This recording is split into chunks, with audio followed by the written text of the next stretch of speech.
Why, hello. Midway Piper here. I hope all is going well. That sun's really bright today. I know I shouldn't complain. It's not raining for once. It rained yesterday morning, and then something fierce with this humidity just blew in out of nowhere. And it has jumped up temperature-wise to almost 90 degrees today. It's supposed to be almost 100 by next week. We were just in the 60s. This is crazy. My beard is all frizzy. Man.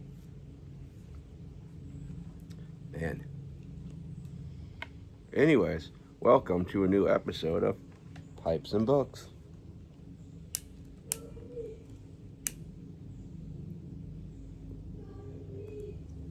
Or we could call it Thursday Reads. I wanted to get this done today because tomorrow I've got that call with that company, so I'll report on that. Housekeeping. Morgan Bones poker. Lots of character in that. Look at that. Boom. Boom. And in it, I just cracked a new tin today. I just cracked a new tin. I got it a while ago, and I wanted to save it for warmer weather. And boy, is it warm today. So what's in the poker? Well, this is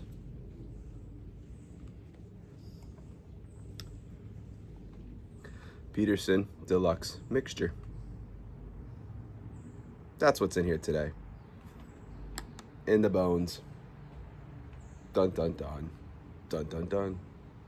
Like that? Yeah. Good combo. There you go. Is that a thumbnail? We got a thumbnail? We got one? Yeah? Smile for the camera. Okay, cool. There we go. Anyways, I'll just crack this open. If you're not familiar, this Black Cavendish is a selection of mature tobaccos from Brazil and Africa, blended with a loose cut mellow Black Cavendish, which is complemented by a very auspicious sweetness of vanilla, walnut, and honey.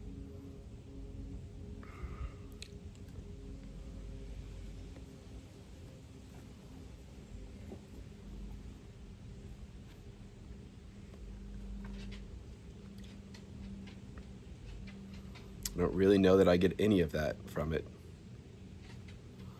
Peterson is great at telling you flavors to expect that you just don't get. At least that's been my opinion.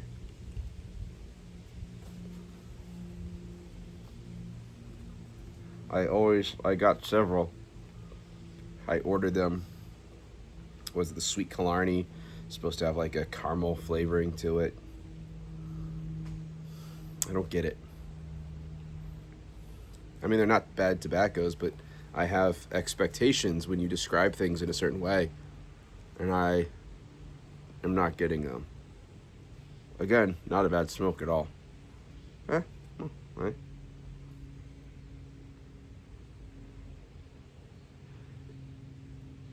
It's trying hard.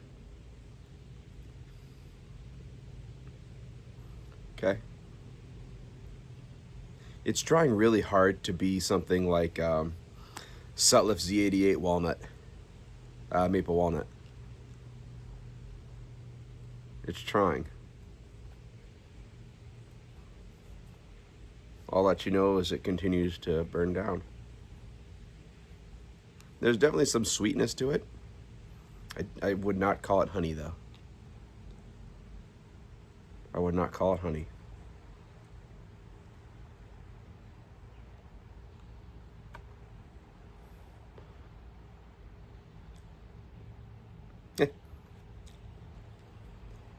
That's my review.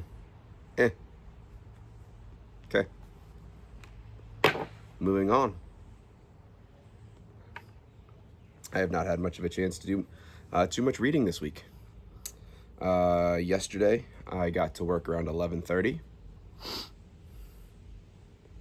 And I left work at 9:30 this morning. So, and then I came home and I wanted to, after looking at the forecast for the coming week, I wanted to hurry up and mow. Doesn't it look beautiful? Look at that. Look at that. Yeah. Yeah, look at all that mowing. So I mowed. And after that, I took my son to, there's a little,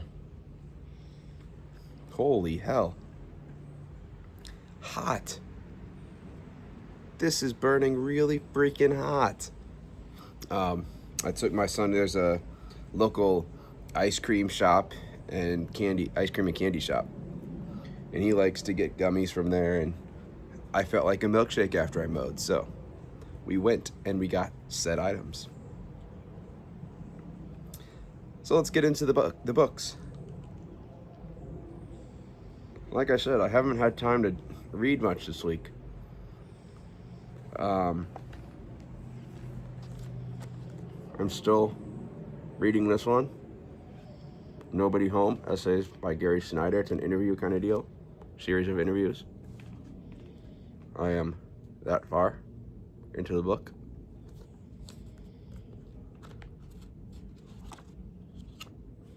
Not super hard. And then I went to the store. Actually, hold on. So that's a physical read. Also, on my physical read list, The Little Book of Common Sense Investing. Still working on that some. Again, not made great progress on it. Very little time to sit down and read. But I did the other day. I went to the bookstore and I picked up a couple of books. I've been spending the vast majority of my time lately doing researching, investing, and such.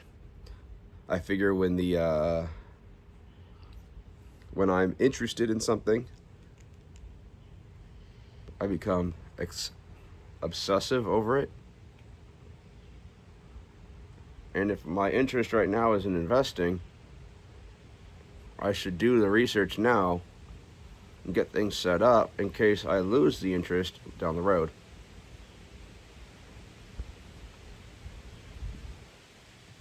And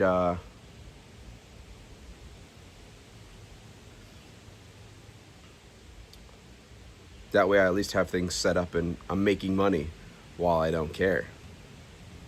I know. What a plan. So I've been watching some videos and interviews by this guy, Phil Town. And this is his main book, Rule Number 1 Investing. So I picked that up. I don't have a marker in here, but I am doing this on audio as well. Of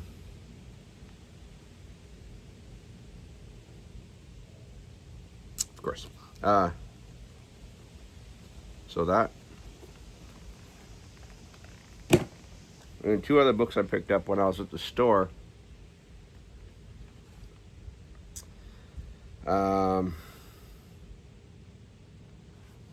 I guess continuing in that vein. Another book by Phil Town and his wife, Invested. How I Learned to Master My Mind, My Fears, My Money to Achieve Financial Freedom and Live More Authentic Life. With a little help from Warren Buffett, Charlie Munger, and my dad. Holy cow. That's a subtitle.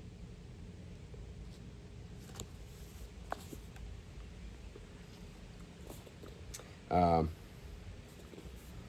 I picked up those two books. And then I was just looking around when I was at the store. And I like to look at these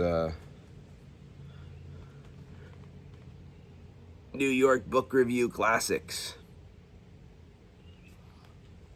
And this one, I was reading what it was about, and it kind of piqued my interest. It's called The Glass Bees by Ernst Junger.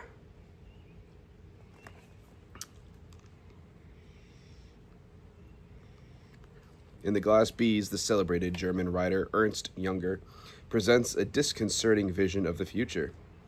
Zapparoni, a brilliant businessman, has turned his advanced understanding of technology and his strategic command of the information and entertainment industries into a discrete form of global domination. But Zapparoni is worried that the scientists he depends on might sell his secrets. He needs a chief of security, and Richard, a veteran and war hero, is ready for the job. However, when he arrives at the beautiful country compound that is Zapparoni's headquarters, he finds himself subjected to an unexpected ordeal. Soon he is led to question his past, his character, and even his senses.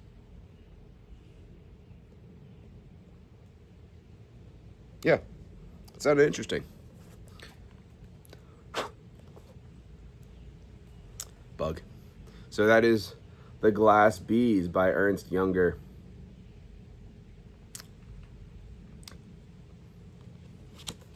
I don't know. It sounded interesting, so I picked it up. All right, question for you guys. I just opened this tin of Peterson Deluxe Mixture, and I noticed this with the Connoisseur's Choice as well. It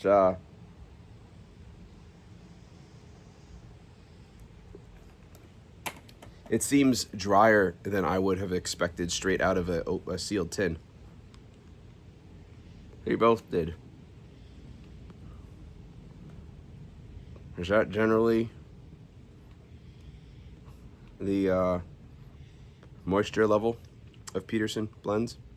That they tend to be a bit on the dry side?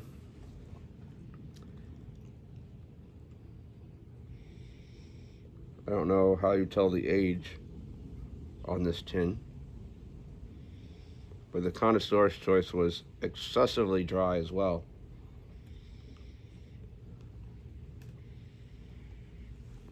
Which is probably part of the reason it's burning so hot.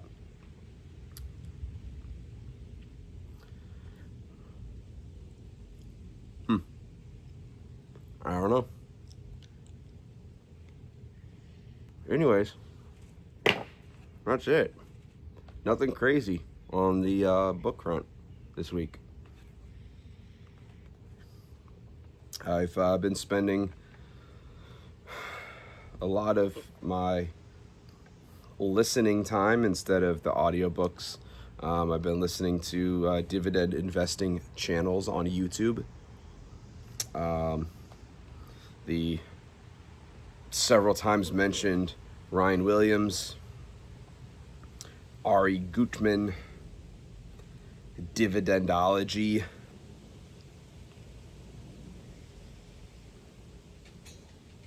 I like to see what they're investing in. I like to see they do a good job of explaining the companies that they choose to invest in and why.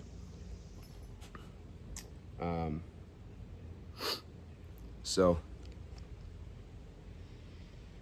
it's a lot of good information. So I've been spending my time with that. I'm really working on sort of fine-tuning or my dividend portfolio. And I'm going back and forth between I don't want to diversify too much into too many companies, because then you don't really build the dividends in such an effective way when you've got too many stocks in your portfolio. But I also have stocks in different places. So I don't want to, some of it I can't really touch without talking to my financial planner, which is frustrating. Initially, let me say this.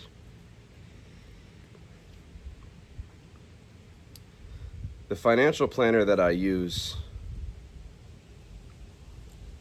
I went to because of a common friend. And he's older. And he works for Edward Jones. And as time goes on, I'm finding not necessarily him, but Edward Jones to be a very frustrating financial planning investment company to deal with. Because I can't do a damn thing with those stocks, which is the majority of my portfolio, without going to talk to him and him initiating the trades. I can't do anything with him on my own. Oh, thank you, Cloud. So, when you take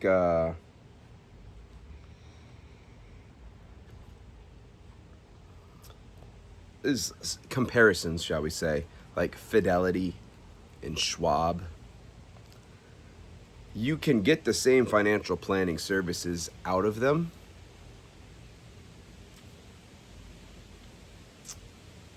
but you can also do things on your own as well through their apps and website. Edward Jones, you can't do it. I can deposit money into my Edward Jones account, but I can't even buy stock with it. I have to call my financial planner and have him do it, which is very frustrating.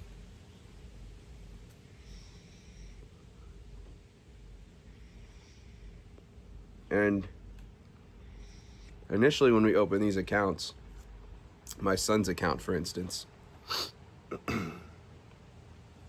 I set up a market account for my son, and all of the money in his account is in three places: Berkshire B stock, Eli Lilly stock, and mutual funds. And that one's never, I've always been more interested in busy and trying to tweak my own portfolios, and I haven't really gone back and reevaluated my son's portfolio. But it's certainly grown without really putting anything into it. But I was looking at it the other day, and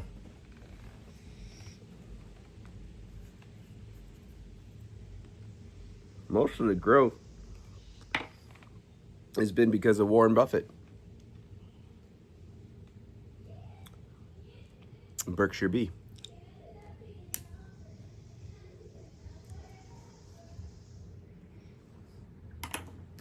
The mutual funds that he's in, if they've made anything, is negligible.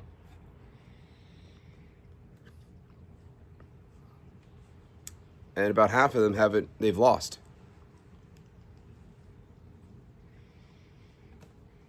I have no patience for it. It's crazy. So when I go see him, my planner on Monday, and my portfolio looked like that too after we handed it over to Edward Jones. They diversified it into a bunch of mutual funds, and as I've been learning about investing, I've gone through each of my accounts and said, get rid of that crap. And I've handpicked stocks. And they've done pretty damn good, if I might say so myself. So, that's one of the things we're going to go do. I'm going to go and divest his account of good chunk of mutual fund, of all the mutual fund. And I'm gonna pick maybe 2 stocks, 3 stocks tops, to put that money, park that money. And I'll let it ride from there. So, looking forward to doing that on Monday. And that's it. That's all I got. All the updates. All right. I will try to make a video tomorrow after my call about that little business venture. And I'll let you all know how that goes. So I will see you all in the next video. Have a good one. Bye.